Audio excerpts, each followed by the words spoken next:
All right, let's jump right in. Today, we are doing a deep dive into liver abscesses. Now, this is a condition that, while not incredibly common, is a major clinical challenge when it shows up. And what you'll see is that successful management really boils down to one single critical question that splits the entire diagnostic pathway in two. So here's how we're going to break it down. We'll start with that fundamental split I mentioned, the tale of two very different abscesses. Then, we'll get into the nitty-gritty of identifying the bugs, crafting our antimicrobial strategies, and managing infection control. After that, we'll cover the really serious complications, and we'll wrap up by testing our knowledge with a few clinical cases. And I'm not kidding when I say this, pretty much everything that follows, from the very first lab test you order to the final treatment you choose, it all hinges on a single question you have to ask your patient. This is the absolute fork in the road for our entire clinical algorithm. So, to be super clear, what are we talking about? A liver abscess is just an encapsulated pocket of pus inside the liver. Simple enough, right? But the real clinical challenge is that this simple definition hides two completely different diseases, and each one demands its own unique playbook. And here it is. This is that critical bifurcation. On one hand, you have the pyogenic or bacterial abscess. Think of this as a domestic issue, usually a nasty complication of something like biliary tract disease.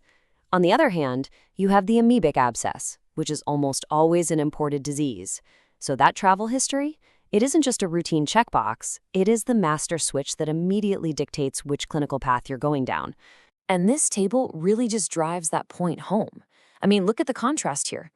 Pyogenic abscesses are a party of different bacteria, polymicrobial, diagnosed by culturing the pus, and you've got to hit them with both antibiotics and drainage. Amoebic abscesses, they're caused by one single parasite. You diagnose them with the blood test for antibodies, and you treat them with antiparasitic drugs. It's like night and day. Okay, so how does this distinction actually shape what we do in the clinic? Well, you have to be really systematic about it because you absolutely have to identify the right culprit, especially when you're dealing with a pyogenic case. So our workflow is pretty straightforward. It all kicks off with that all-important travel history. Labs are almost always going to show high inflammatory markers, but you'll add on amoebic serology if the history points you that way. Imaging is a must. CT is really your gold standard for seeing what's going on. And finally, for any pyogenic abscess you suspect, you've got to go in with a needle. That guided aspiration is the key step. It's both diagnostic and therapeutic. So once you get that aspirate, what are you expecting to find? Well, pyogenic abscesses are typically a mixed bag, reflecting their origin from the gut. Your usual suspects are gram-negatives like E. coli and Klebsiella.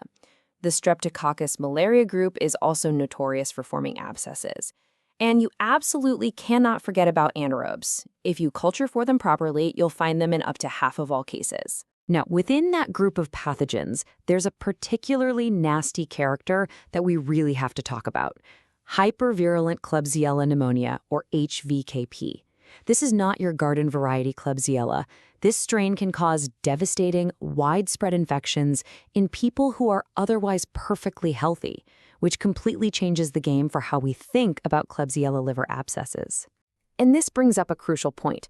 It doesn't matter what bug you think you're dealing with, you can't just guess at the treatment. This quote says it all, doesn't it?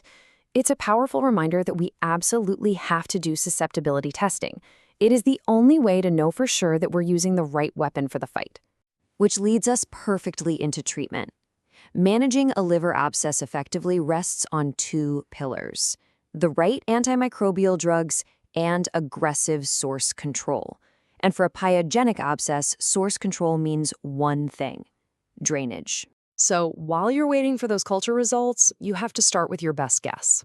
For a community-acquired infection, you're going to cover the common gut bugs and anaerobes with something like ceftriaxone and metronidazole. If it's a hospital-acquired infection, you need much broader coverage, so you'll reach for piperacillin/tazobactam. And pay attention to that last row. If your Gram-stain from the aspirate comes back negative, there's a very specific regimen to cover the most likely culprits. Now, let's flip the coin back over. Managing an amoebic abscess is a completely different world. It is almost entirely medical. You rarely ever need to drain it. The treatment is a 1-2 punch. First, you hit the invasive parasites in the liver with a tissue agent like metronidazole. Then, you follow that up with a luminal agent like paramomycin to clear out the cysts from the gut. That second step is critical to prevent a relapse. Right, but our job isn't done once we've started treating the patient. We also have to think about the bigger picture, the hospital environment. It's our responsibility to prevent these things from spreading, especially when we're dealing with multi-resistant organisms. And a lot of this is just fundamental good practice. Hand hygiene, obviously. But when there's bacteremia, when the infection is in the bloodstream, source control becomes an infection control emergency. You have to drain that abscess promptly. And then, you have to prove you've cleared the blood by doing serial blood cultures every 48 hours. This is absolutely non-negotiable. Now, even when you do everything right, these infections can spiral out of control and lead to some really severe, life-threatening complications. Knowing what these are is key to staying one step ahead. Let's just pause on this number for a second. 19%. Even with all of our modern medicine, the in-hospital mortality for a pyogenic liver abscess can be as high as 1 in 5. This is not a benign condition. This is a true medical emergency. And that brings us right back to that bug we talked about earlier, hypervirulent K. pneumoniae. What makes HVKP so dangerous is its terrifying ability to spread through the bloodstream. It takes what should be a localized infection in the liver and seeds it all over the body, starting new fires in distant, sterile sites. And what do these metastatic infections look like? The most devastating ones include endophthalmitis, a horrific eye infection that often leads to blindness, and central nervous system infections like meningitis or brain abscesses. This is why any patient with a K. pneumonia liver abscess, especially if it was acquired in the community, needs a mandatory, thorough, head-to-toe evaluation, including a formal ophthalmology consult. You have to go looking for these complications. Okay, we've covered a ton of ground. The pathology, the diagnosis, the treatment. Now let's try to put it all together and apply it to a couple of quick clinical cases to make sure these key points really stick. Here's our first one. You've got a 65-year-old man who's septic. You suspect a liver abscess. You get an aspirate, but the gram stain is negative. It gives you no clues. So which of these regimens are you going to start? Think about it for a second. What pathogens are you trying to cover here? If you chose C, you're spot on. In this exact scenario, this specific 3-drug combo is the recommended empirical therapy. It gives you broad coverage against the most likely culprits, the enterobacterials, and the anaerobic streptococci, while you're waiting for those final culture results to come back. Okay, on to our second case. We've got an 8-year-old with a subperiosteal orbital abscess. Now, I know what you're thinking, this isn't a liver abscess. You're right, but the principle here is exactly the same. Picking the right empiric antibiotic coverage for a specific patient and the most likely bugs. So with that in mind, what's the recommended antibiotic here? And you know, that idea of evolving pathogens really brings us full circle.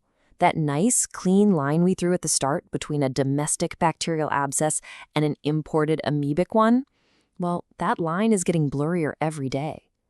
Pathogens like hypervirulent K. pneumonia are crossing borders, accelerated by global travel and antimicrobial resistance. So the real question we're left with is this.